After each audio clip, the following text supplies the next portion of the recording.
Hello everyone and welcome to Motorsport Report. I'm your host Julia Piquet. You already know Charles Bradley, our Motorsport.com editor-in-chief. Charles, always great to have you on the show.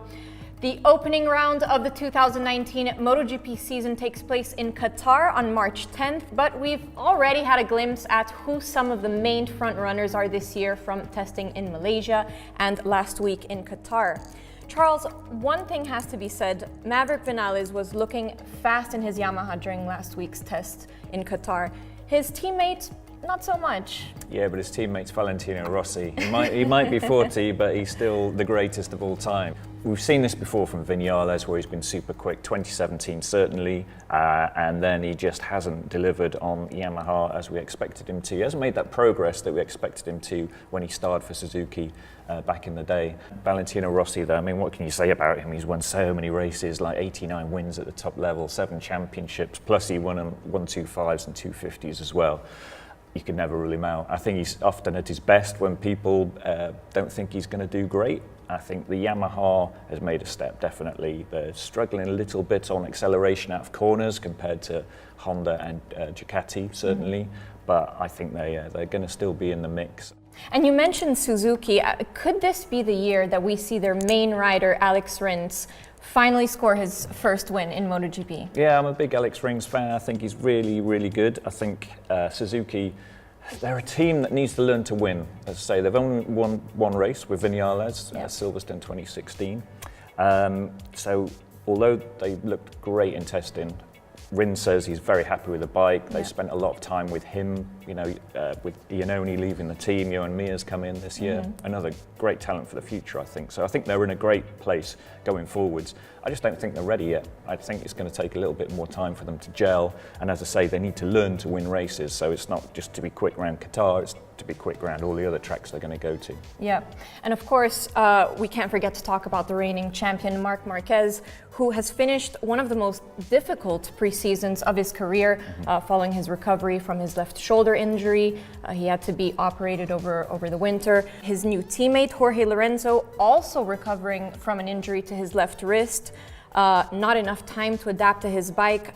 Charles, how much are all these factors going to play into their season this year? Yeah, they're the beaten up boys, those two. With Marquez, a bit like Rossi, never rule anything out. He said something about his bike being capable of fighting for the podium in Qatar. That means he's ready to win. You know, he's just a sensational he's being guy. Modest. He is somebody who can crash on his first qualifying run, get up, come to the pits, jump on the spare bike, and then batter everybody by a second. You know, he's got this freakish ability.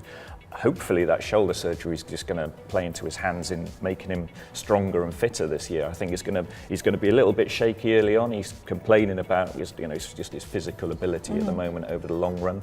So we have to look out for that in the early races. He didn't have any complaints about his left shoulder during testing.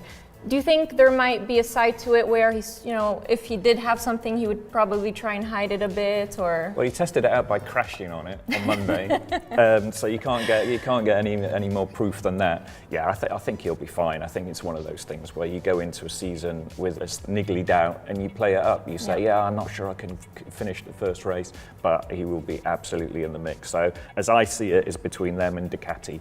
I think Honda and Ducati this year, we've seen it the last 2 seasons where Marquez has beaten Dovizioso both times. I think Andrea needs to, if he's ever going to win a championship, it's got to be this year, and he has to take advantage of something like Marquez having a bit of an injury worry. I think the Ducati's, you know, it's right in the mix. He has a new teammate too, Danilo Petrucci. Chance of a lifetime for him. I think if he doesn't take this chance, either Jack Miller or Pecco Bagnaia are going to be straight on that bike next year. And it'll be an interesting dynamic having the 2 Italians in the team, how they're going to push each other on, or are they going to push each other off, as we saw with Dovizioso and Iannone when they last had an Italian pairing at Ducati. So I think it's going to be an amazing season with Honda, Ducati, Suzuki around the mix, and then Yamaha, just whether they've got the bike right this year, it's going to be a cracker, I think. Well, the MotoGP Championship, always a very exciting championship to watch. Charles, thank you for joining us always. That's it for today's episode of Motorsport Report. I'm Julia Piquet, and we'll see you next time.